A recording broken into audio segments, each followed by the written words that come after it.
Futuro Sostenible, los podcasts de BBVA.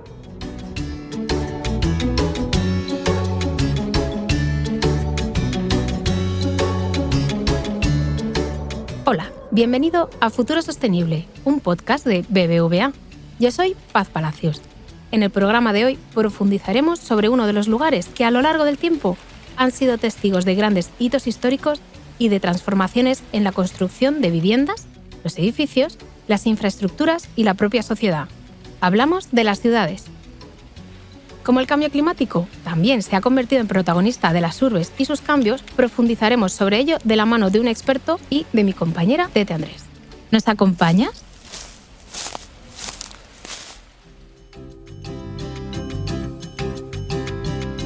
Hola Paz, así es. Jorge López Conde es arquitecto y consultor, además de estar inmerso en muchos proyectos, ¿verdad, Jorge? Cuéntame.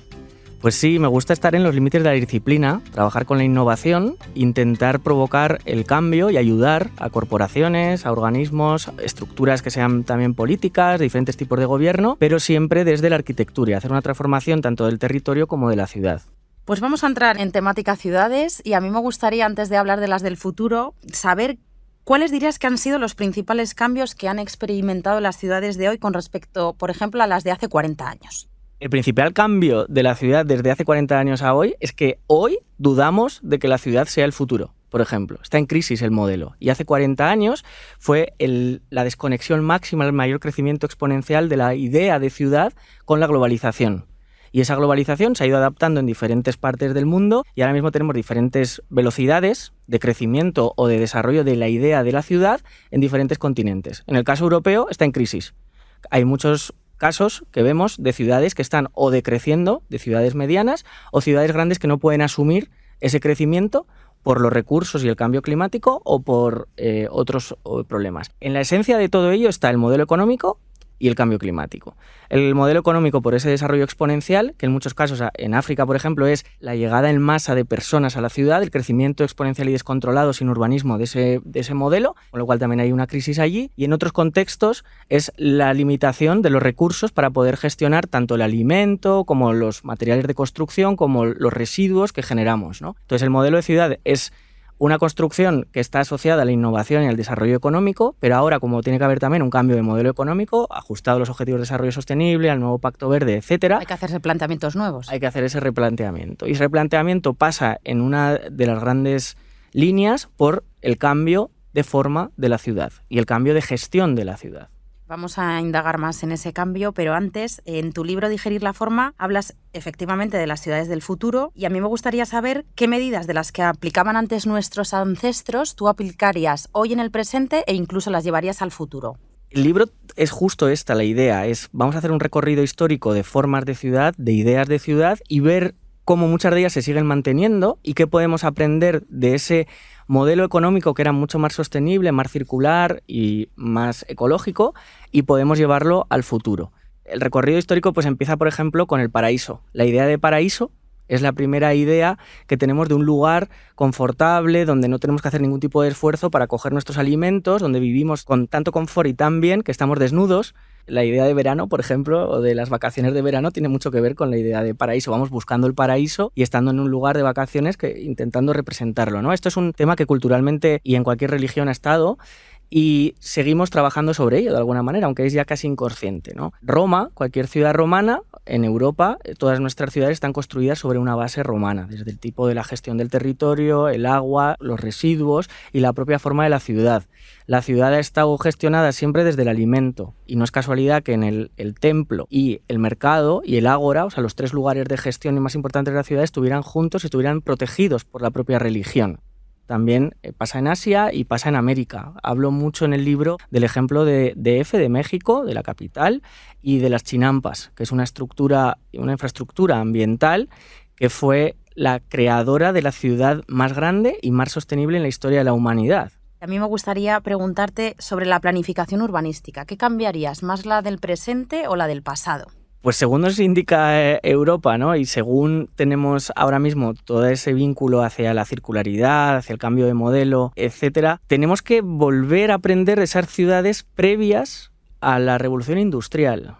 que este es el gran tema, que es cuando empieza ese crecimiento exponencial de la economía, esa extracción de los recursos de manera infinita que lleva al agotamiento del planeta, entonces tenemos que volver a reconectarnos. Hay un diagrama que es como explico siempre la forma de la ciudad, y como se ha explicado, que es muy bonito, que es el diagrama de von Thunen, que explica las leyes que inciden en los precios de los productos agrícolas en función de su lugar en los alrededores de la ciudad, y es un diagrama que son círculos, pero la gestión de la ciudad ha estado hecha desde el alimento en base a esos círculos, es decir, teníamos en el centro de la ciudad, muy cerca de la ciudad estaban las huertas, las ciudades suelen estar al lado de unos ríos o de unos acuíferos donde que pudieran alimentarte o producir, aparte de tu agua, el agua para los alimentos.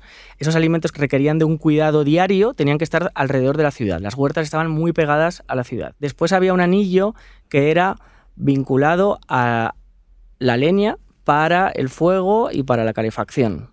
Y después ya venían los cereales, la ganadería y otro tipo de árboles que podían tener otro tipo de frutos, y el límite de la ciudad siempre estaba en lo que podía llegar a la ciudad en un carro en un día, que solían ser pues unos 30, 40 kilómetros. Entonces ahora mismo lo que nos dice la Unión Europea y lo que nos dice el cambio de modelo económico, los Objetivos de Desarrollo Sostenible, es que tenemos que volver a una circularidad y a un kilómetro cero, a gestionar nuestros recursos de una manera sostenible y que eso nos lleve a podernos alimentar y poder hacer cualquiera de nuestras tareas, de nuestra forma de vida, de una forma equilibrada con el territorio al que pertenecemos.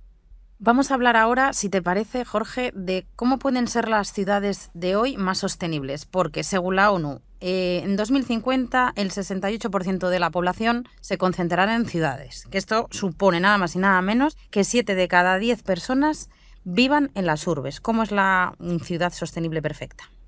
Pues estos datos, por ejemplo, de que vamos a vivir 7 de cada 10, ahora mismo también ya están en duda, ¿no? Se está pensando que quizás hemos llegado al límite del crecimiento de las propias ciudades, y lo vemos en muchos casos. En el caso europeo pues se ve, por ejemplo, en Venecia o en Barcelona, ¿no? Hay un problema de la gestión de las ciudades, de, por ejemplo, el turismo. ¿Cómo puede ser esa ciudad más sostenible? El primer modelo que pudiéramos aplicar es ese cambio de economía y ese cambio de la gestión del territorio. Volver a una gestión de bioeconomía y de circular desde la sostenibilidad. Y de esa sostenibilidad, de un equilibrio en los diferentes modelos de gestión de lo que queramos. Tendremos que dejar de extraer tanto talento como materiales de la ciudad, ¿no? Y que haya un equilibrio con ese territorio y darles oportunidades también. Eso pasa por muchas líneas, pero una de ellas es la legislativa.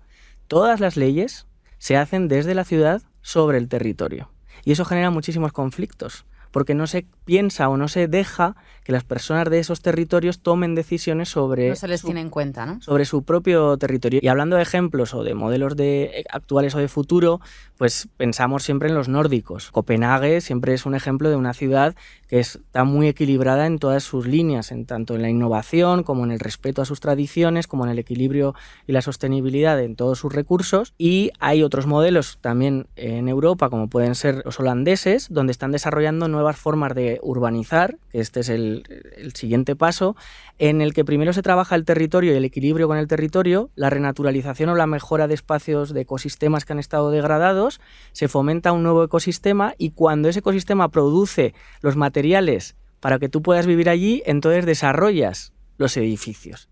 La definición de ciudad, lo que intento plantear en ese libro, es una nueva propuesta de definición de ciudad, que no se construya sobre opuestos, en un opuesto contra el campo, entre comillas, ¿no? Sino al revés, desde el campo, con el campo, por el campo, para el campo. Que les tengamos en cuenta. Sí, pero nosotros mismos también, ¿no? Es decir, que en cada uno de nuestros actos intentamos ser responsables y perdamos un poco, que esto es algo también muy complejo, pero que creo que hay que empezar a hablar y decir, la ideología y la identidad. Es decir, hablemos desde otros conceptos, hablemos desde lo común, otra vez, de pensar en el planeta, en esa casa común, que dice por otro lado la religión, y de cómo la vamos a habitar. Es decir, que seamos responsables con esa casa. Es decir, todo es nuestra casa, pero tiene unas implicaciones. Y como ciudadanos, ¿qué podemos hacer, por ejemplo, para contribuir con que las ciudades sean más sostenibles?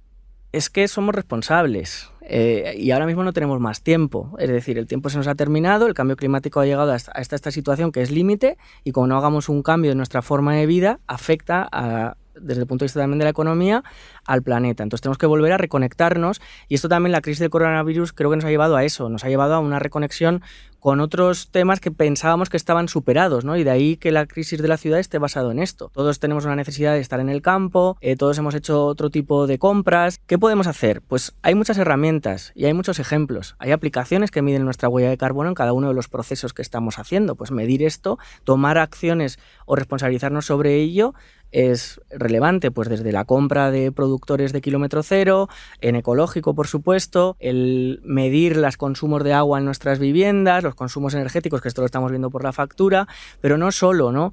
Aprender también de otros ejemplos, intentar ayudar a otros lugares que tienen esos problemas. Por un lado, lo que yo aconsejaría es reconectémonos nosotros y analicemos nuestros procesos, nuestro día a día, veamos qué podemos eliminar y qué podemos nosotros mismos rechazar. Entonces yo pongo un ejemplo que es Kilian Jornet, que tiene una fundación también y como escalador y amante de la montaña ha tomado decisiones personales. Y una es que solo va a hacer salidas en función de lo que él puede devolver de huella de carbono y puede aportar un valor al planeta.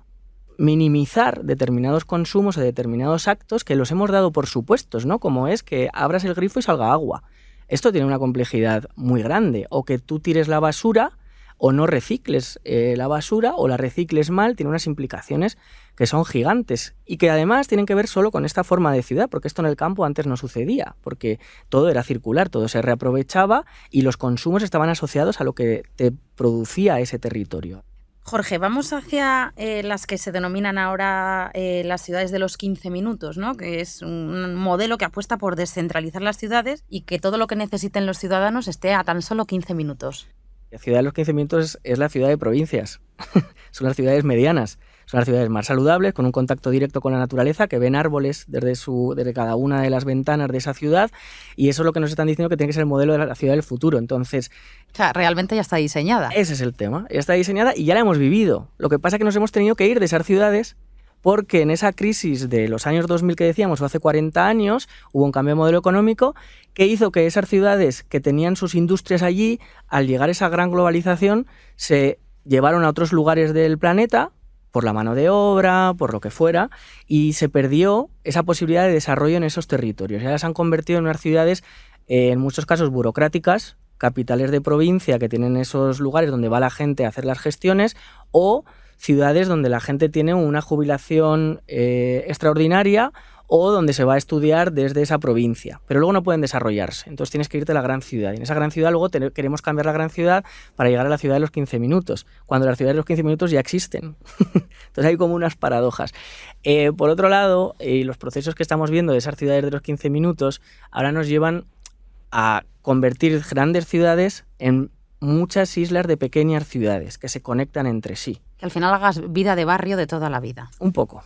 Pero por otro lado también hemos roto los barrios, porque ahora todos vamos a comprar ya ni siquiera el Corte Inglés, ¿no? Ya lo compramos en Amazon, con lo cual el pequeño comercio ha ido desapareciendo. Es decir, que la ciudad de los 15 minutos no tiene que quedarse en una red de autobuses, de carriles bici o de superillas, ¿no? De unir y de peatonalizar tramos, sino que tiene que ir unido a un cambio de modelo también en nuestra forma de vida, volver a comprar en esa tienda de barrio, en ese no supermercado sino el mercado.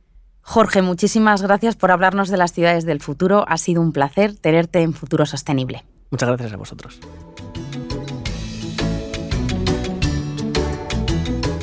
Con estas reflexiones sobre hacia dónde deben ir las ciudades del futuro y el valor de nuestra responsabilidad individual, termina nuestro episodio de hoy. Si te ha gustado el contenido, te animamos a suscribirte y a recomendar Futuro Sostenible en tu plataforma de audio preferida, en redes sociales y, como no, entre tus amigos. En próximos capítulos hablaremos con más expertos y expertas para acercarte a la sostenibilidad con el objetivo de impulsar un mundo más verde e inclusivo. Volvemos a encontrarnos muy pronto.